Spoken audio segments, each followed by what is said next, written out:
also do have Mr. Abhishek Manu Singhvi, the counsel for the Tatas, joining us now. Mr. Singhvi, appreciate you joining us. This is the second official rebuttal that is coming from CYRUS Mystery's office, sir. And he says in this rebuttal that insinuations that the DoCoMo issue was not handled as per Tata culture is baseless. There were a number of discussions on the DoCoMo issue that had taken place at the level of the Tata Sons board. He ends his statement by saying that actions were consistent with every such collective decision. All decisions were taken with unanimous approval of Tata Sons board and with concurrence of Mr. Ratan Tata and N.A. Soonawala. To suggest that Mr. Mistry acted on his own is as false as it is mischievous. Look, I don't think we are here to discuss a point by para rebuttal to what he says. The company will take care of it. I'm not concerned about it. If there are factual issues, somebody will reply.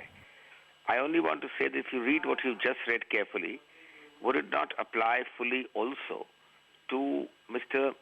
Mistry, who is fully participant, fully consensual, and fully agreeing in all decisions of Tata from 2006 to 2016.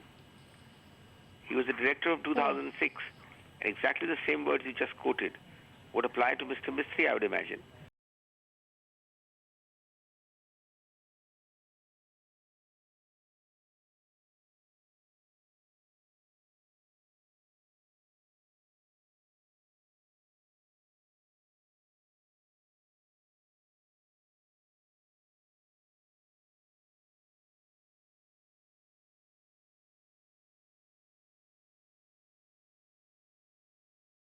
Deal with that.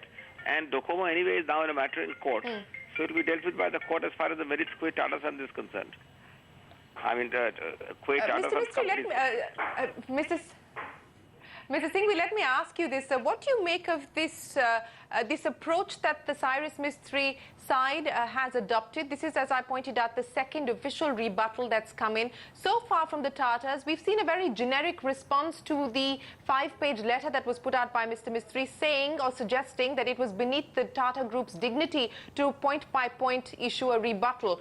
What do you make of the strategy that's being adopted by the CYRUS Mistry side? And do you believe that it's prudent for the Tata Group to not respond point by point?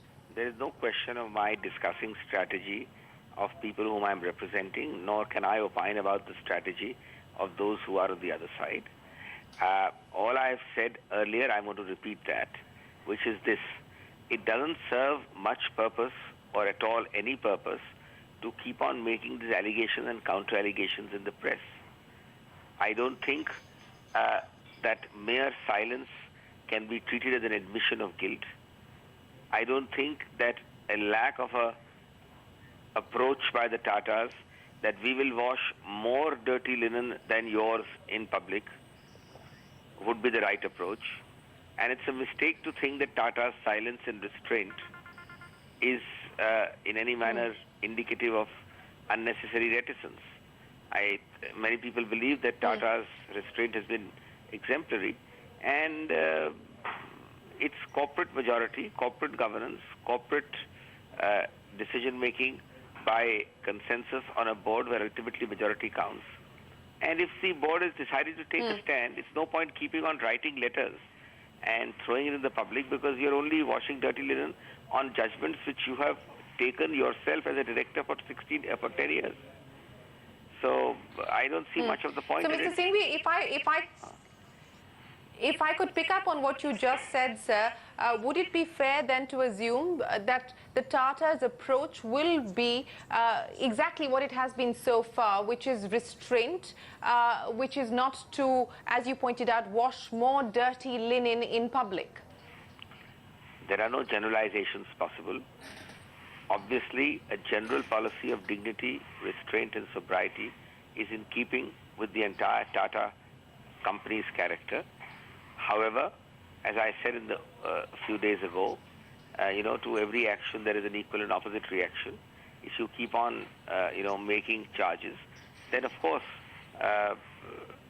reticence doesn't mean, or silence doesn't mean that you keep on making charges and people will keep quiet. So I think it depends on the nature of the charges. It depends on the kind of issues being raised.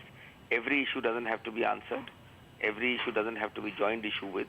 And certainly, as far as possible, washing dirty linen in public doesn't help anybody, least of all the person who makes the charges. Mr. Singhvi, sorry, I'm asking you for another couple of minutes, but let me ask you this. There have been reports that seem to suggest that maybe attempts are being made at this point in time for both sides to sit across the table. Have there been any attempts of that nature? I am not at all going to get into that. Even if I knew the answers to these questions, I wouldn't be answering them. And I think that is for you to speculate with the privilege you have in the press. But would it not make sense at this point for both sides to actually sit across the table and try to see if there can be some degree of alignment? How can you object to a general principle that it always makes sense for people not to fight?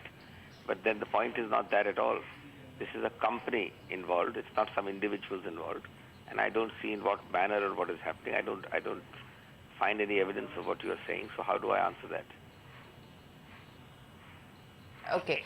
Mr. Singhvi, can you also, again, this was a question that was raised by one of our panelists because Mr. Mistry's statement today starts by saying insinuations that DoCoMo issue was not handled as per Tata culture is baseless.